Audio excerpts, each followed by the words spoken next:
Hello everyone and welcome back to TowerGate. It is TowerGate day number 955, Tuesday, November 12th, 2019. Thank you so much for tuning in.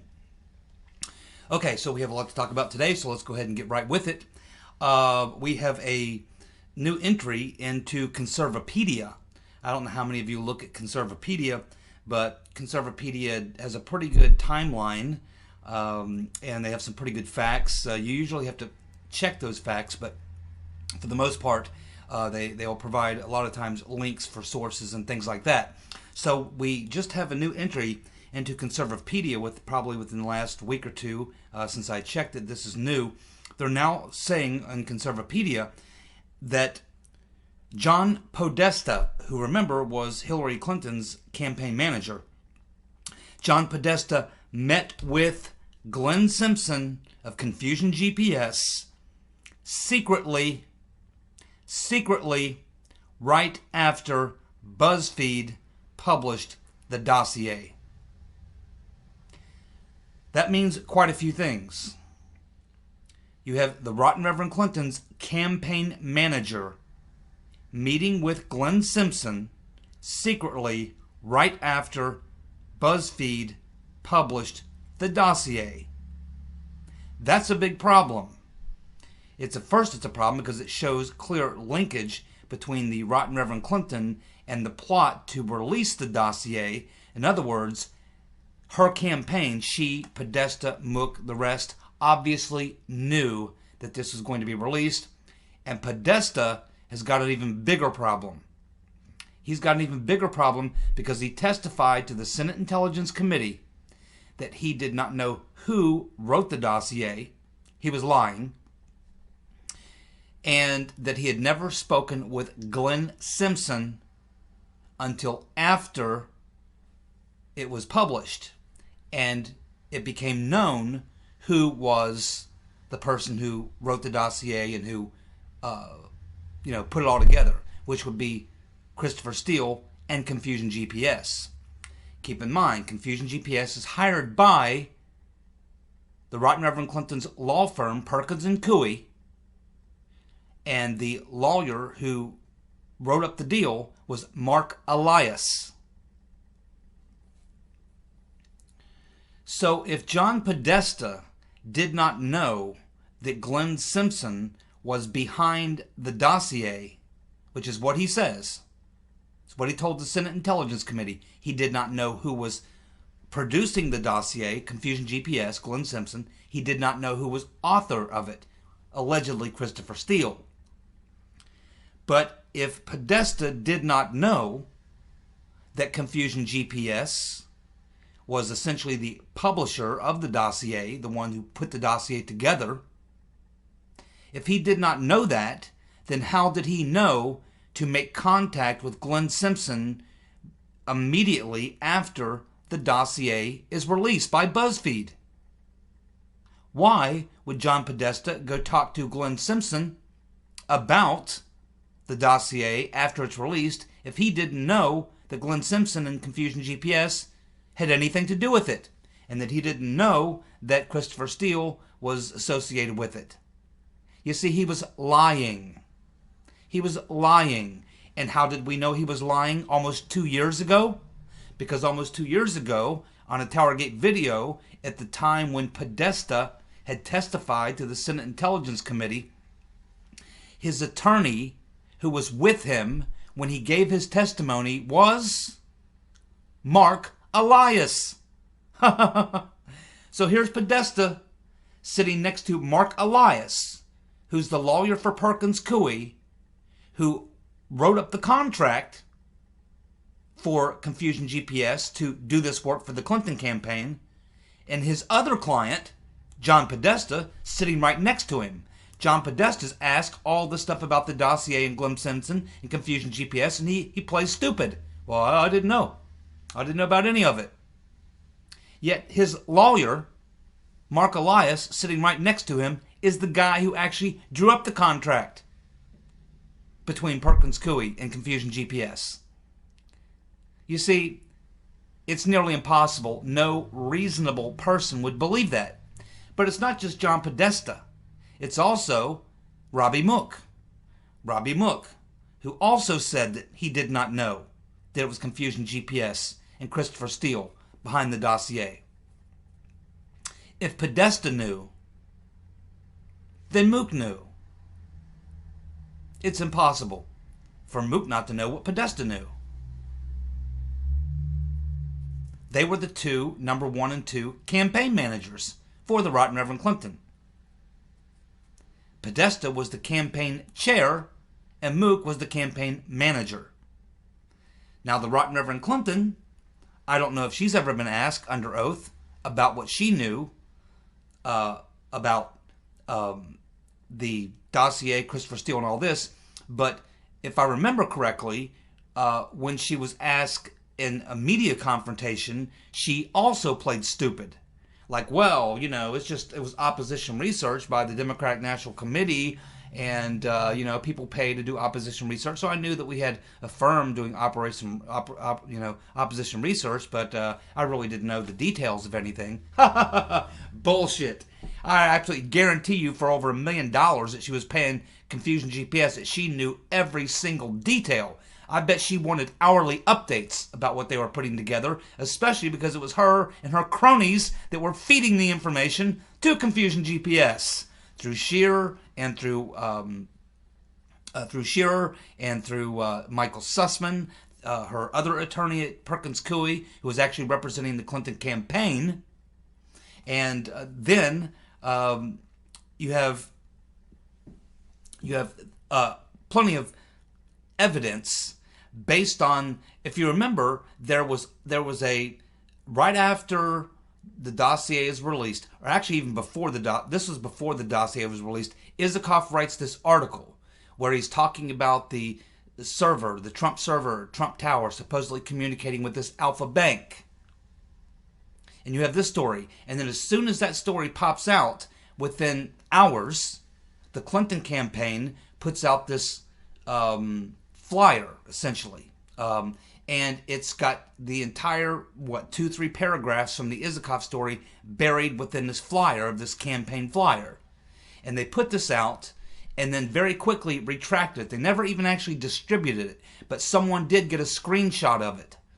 And so someone took a screenshot of this, so it tells us that the Right Reverend Clinton, Podesta, Mook, other people in her campaign knew for sure everything that was going on with who was hired, Confusion GPS. They knew it was Confusion GPS. They knew it was Christopher Steele.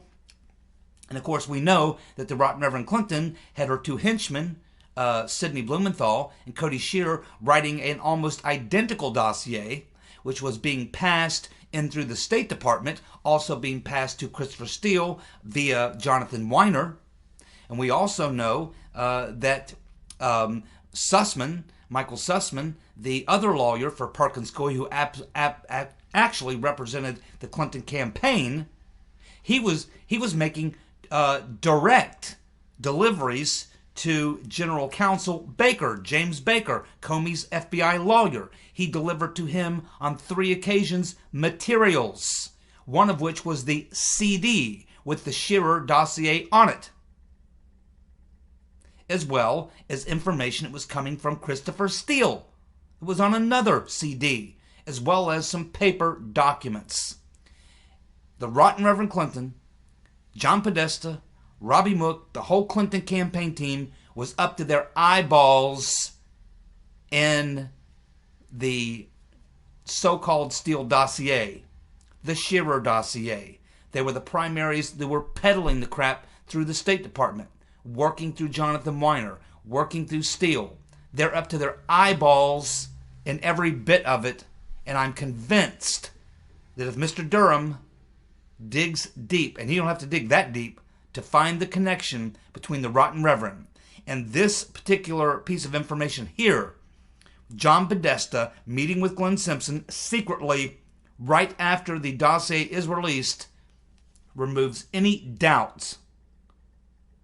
Because if Podesta did not know who was associated with the dossier, Glenn Simpson, why was he meeting with Glenn Simpson to discuss that information? He would have to know. So he's caught in another lie. I believe that Podesta was probably sitting there at the table helping come up with some of the garbage. Because his brother was a lobbyist. Tony Podesta was a lobbyist doing a lot of work in Ukraine. He would have had a lot of Ukrainian contacts, and he would have known about all these things that were going on in Ukraine. And Alexandria Chalupa was directly briefing the Hillary Clinton campaign. Isikoff was basically being paid by the Clinton campaign, and he was the recipient of all the stuff that was being flowed to him. To believe that the rotten Reverend Clinton and her two top campaign people were completely oblivious to all this stuff that's going on, that's being pumped in, all this information, the so-called Steele dossier, the Shearer dossier, being pumped into the State Department, being pumped directly into the FBI via James Baker, through her lawyer from Perkins Coie, Mr. Sussman. And we're supposed to believe the rotten Reverend Clinton, John Podesta, and Robbie Mook are sitting back completely oblivious to all these things that are going on around them that Hillary paid over $1 million for. Wrong. I ain't that stupid. I don't think you are either. And I can assure you, based on what I've read about Mr. Durham, I can promise you he's not that stupid. The rotten Reverend Clinton is going to have a date with Mr. Durham in front of a grand jury. And she's going to be asked, what did you know? When did you know it? I can promise you that.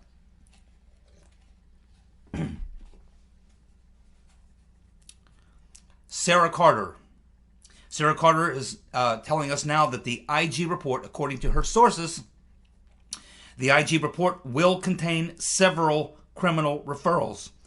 Several? Well, there should be dozens. If there's not dozens, there's a problem. Not just, the report is not just going to be about the FISA issue. It's going to also be about the confidential informants that were used and what role they played in getting the FISA. Uh-oh, bad news for the fat man, Mr. Halper, and Mr. Mifsud, who may or may not have been kidnapped by Italian intelligence. Don't know.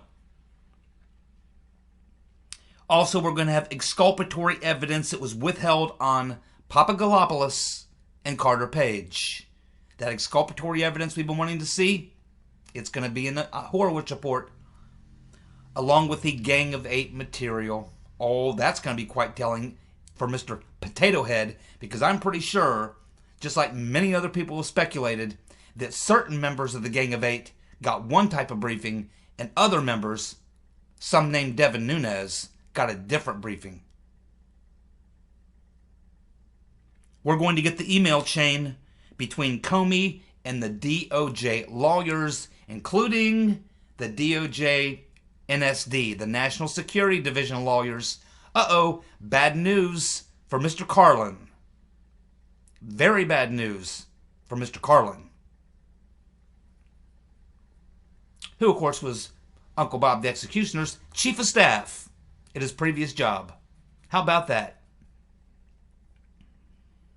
We're also going to get evidence that the rotten Reverend Clinton's investigation into her illegal server was rigged. The evidence that they rigged the Clinton investigation. Yep.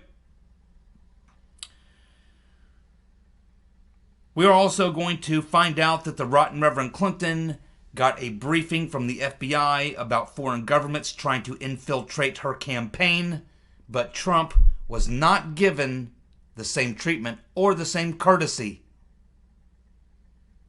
That's a question we've had for a very long time. We know Trump did not get that briefing. What he got was spies put into his campaign. What he should have gotten was a briefing by counterintelligence. Hey, we think that there may be some people in your campaign, might be compromised. We think the Russians are trying to infiltrate your campaign. You better be careful. No, he didn't get that briefing. What he got was spies, agent provocateurs, tasked to set up members in his campaign team. The rotten Reverend Clinton got the actual counterintelligence briefing.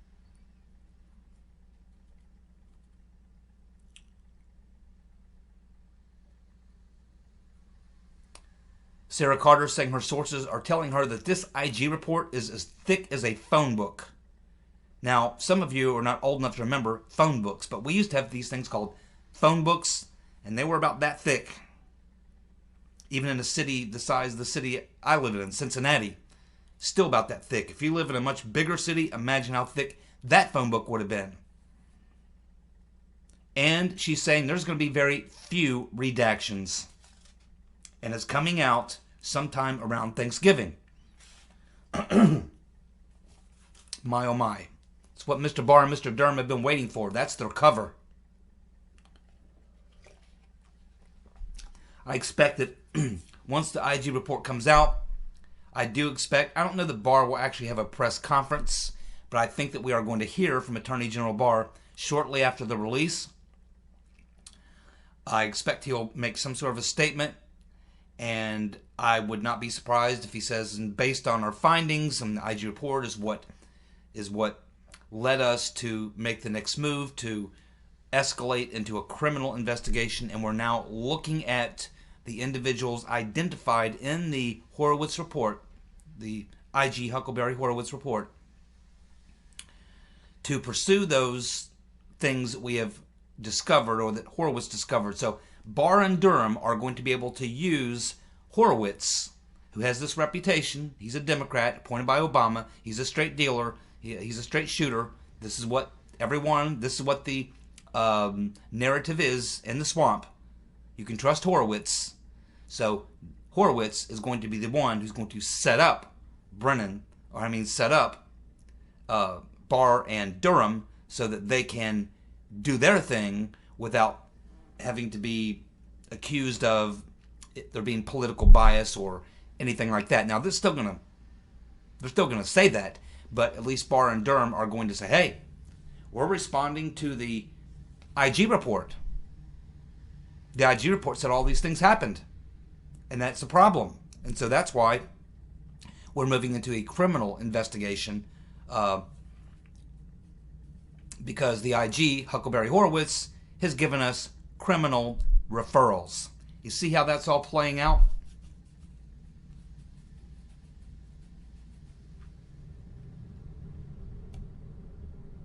We're also learning, thanks to John Solomon, that the first demand by the Obama administration, with Biden taking the lead role, to force the Ukrainian president to fire the prosecutor, Viktor Shokin, who was investigating Burisma and Hunter Biden, that the first demand happened on January the 19th, 2016, in a meeting hosted by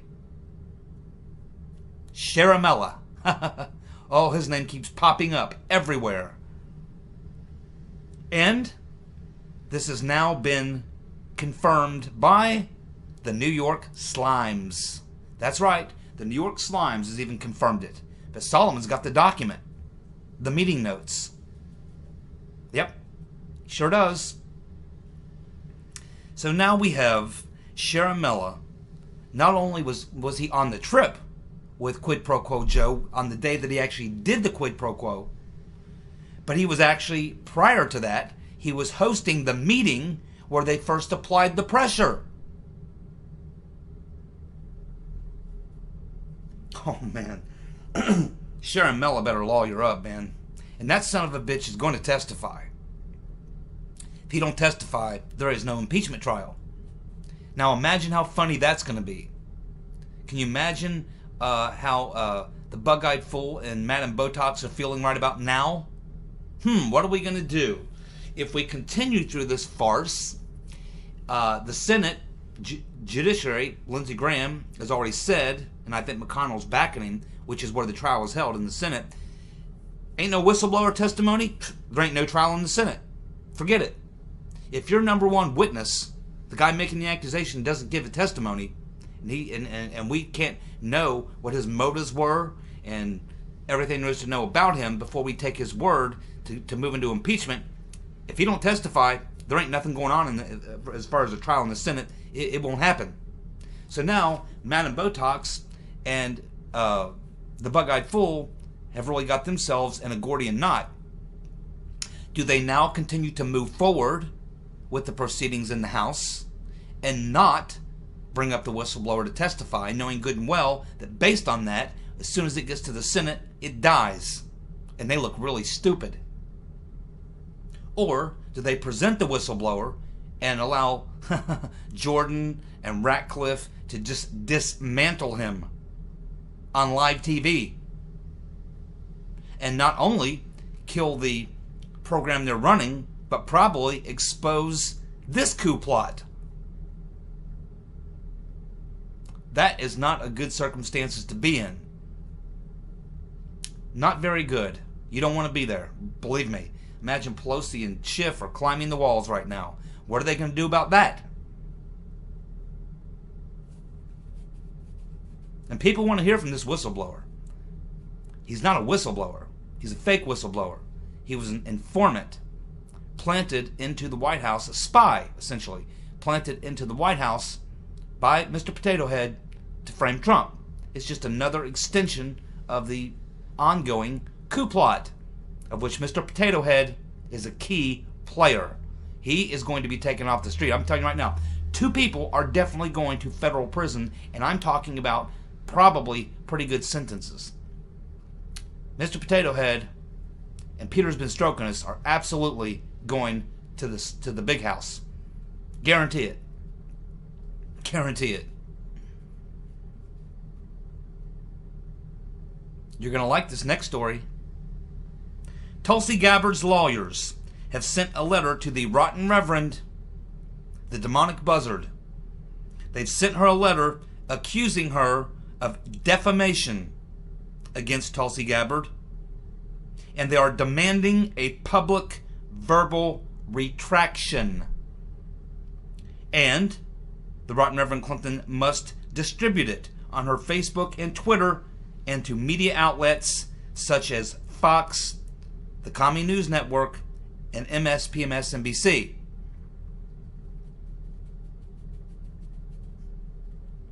And if she doesn't, they may consider legal action for defamation.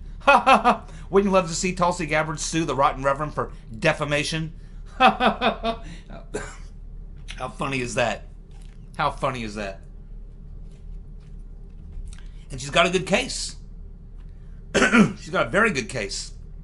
Now the Rotten Reverends people are saying, well, she didn't name Tulsi Gabbard. She didn't have to name her.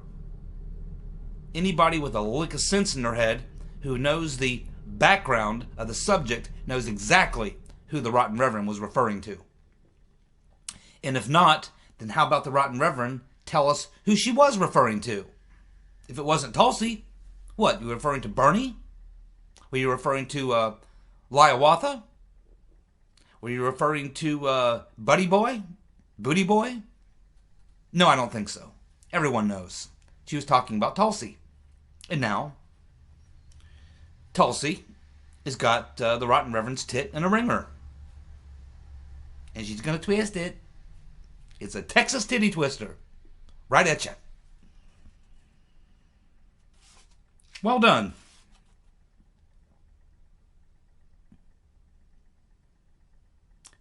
Rotten Reverend Clinton strategist Mark Penn says that Hillary might run.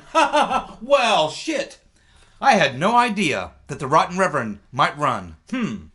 I had no idea. Wonder what makes him think that. No, so what's going on here is that the Rotten Reverend Clinton, as I told you weeks and weeks and weeks ago, that the Rotten Reverend Clinton would likely begin the draft Hillary campaign, probably at the beginning of October. And right on schedule, that's exactly what happened. We saw all the evidence that the draft Hillary campaign was in motion. Then she puts out her fake book, which was only written for the reason for her to go out and essentially be able to do an interview every day, so that she's essentially campaigning without actually campaigning. She's debating without actually debating. She's campaigning without actually campaigning. You see, this is the Rotten Reverend Clinton. This is how she thinks. She is very, very...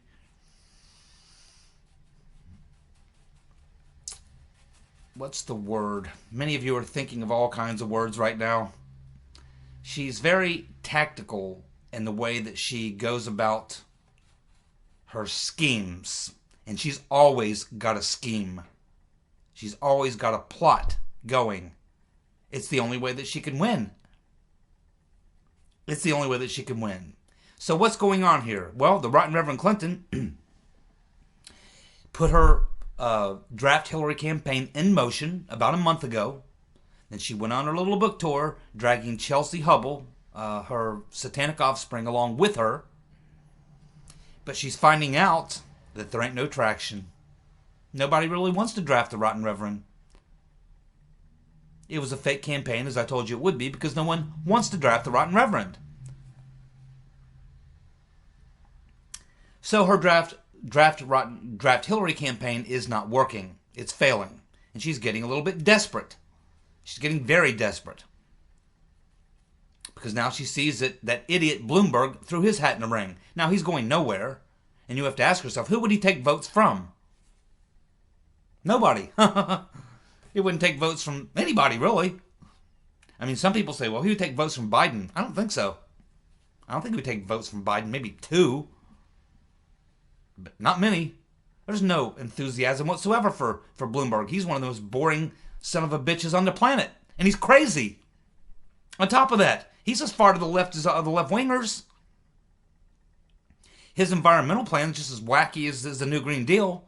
He wants to ban every freaking gun in the country. He wants to ban soft drinks. Wants to ban certain types of food, certain types of vegetable oils. I mean, this guy is a total maniac, total control freak. And he doesn't have any talent for politics. So the Right Reverend Clinton, I don't think she fears Bloomberg. Now we're hearing that this guy, Deval Patrick, is considering throwing his hat in the ring. Now, he was the former governor of Massachusetts, but the problem is his record is abysmal. Abysmal. And he's also way to the left. The centrist territory is wide open. The Right Reverend Clinton is correct. The centrist territory is wide open. The problem is that party, the Demo-Commie Party, doesn't want a centrist. And they damn sure don't want the Right Reverend Clinton. So she's now learning that her draft Hillary campaign is stuck in the mud because there's no takers. Now people are saying, man, we can't get people to buy into the Rotten Reverend, even as bad far left of the field as there is. They would actually the Democrats actually would rather lose to Trump than win with Hillary. But they probably don't think they'd win with Hillary. They probably just think they'd lose again. They're just, people are done with her. Everybody's done with Hillary, but Hillary. So she'll have to scheme something up. Believe me. She won't just go, okay, no. That's not what she's going to do. No. What she'll probably do is put her agent provocateurs to work, Blumenthal and Shearer and her other henchmen, along with her friends in the media who still support her. She'll probably do something to make sure that Biden tanks in Iowa and New Hampshire. They'll steal a few 100,000 votes from Biden. They will wreck his campaign.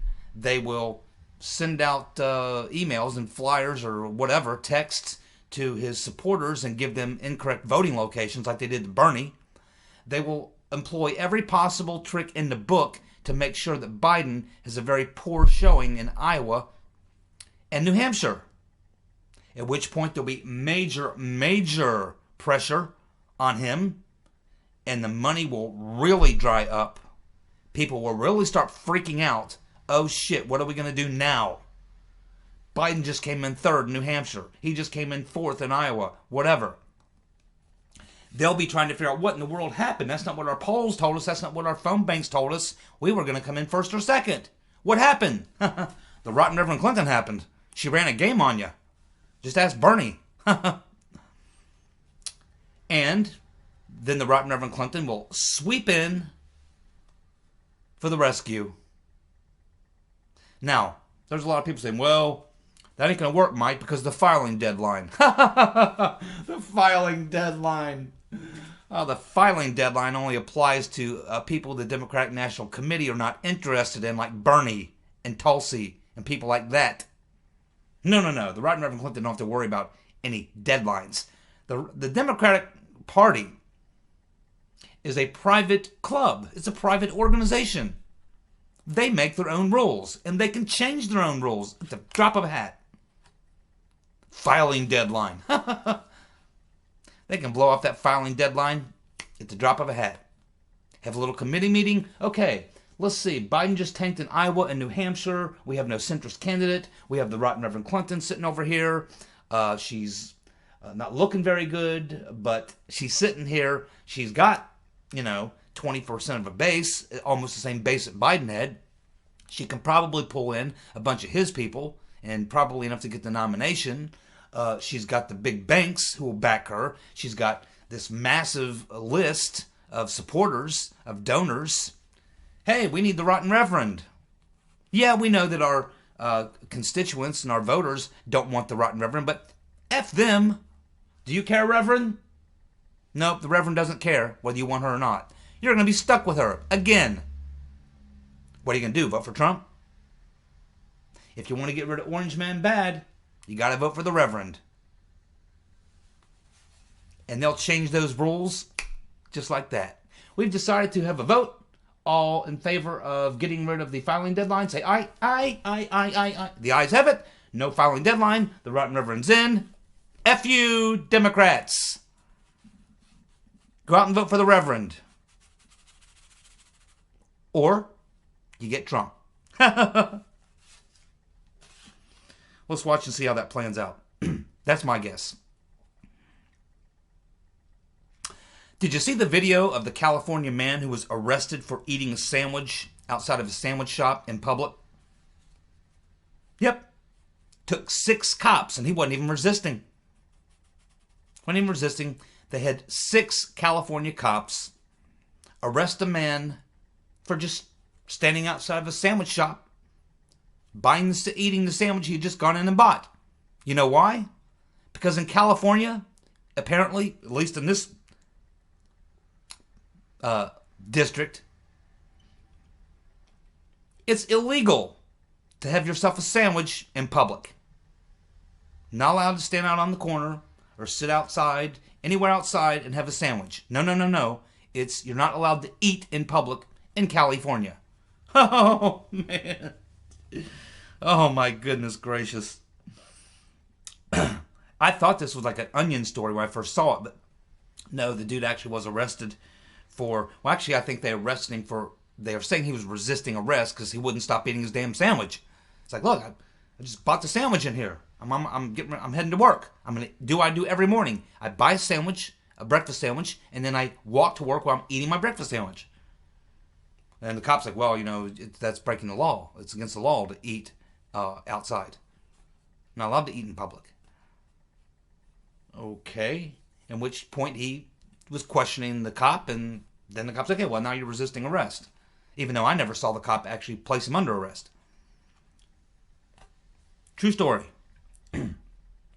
Well, you gotta love the Greeks, don't you? You gotta love the Greeks. So an anti-migrant group of Greeks held a pork and alcohol barbecue right next to a Muslim refugee camp. An anti-migrant group of Greeks held a pork and alcohol barbecue right next to a Muslim refugee camp. I'm pretty sure there was some music and dancing going on as well, and probably some chicks wearing scantily clad chicks probably as well, just to add to the enjoyment. Oh, by the way, the impeachment now based on the quid pro quo is gone. Nope, there's no more impeachment based on quid pro quo now that they know that there was no quid pro quo other than Biden. Now they've moved on to impeachment based on bribery and extortion.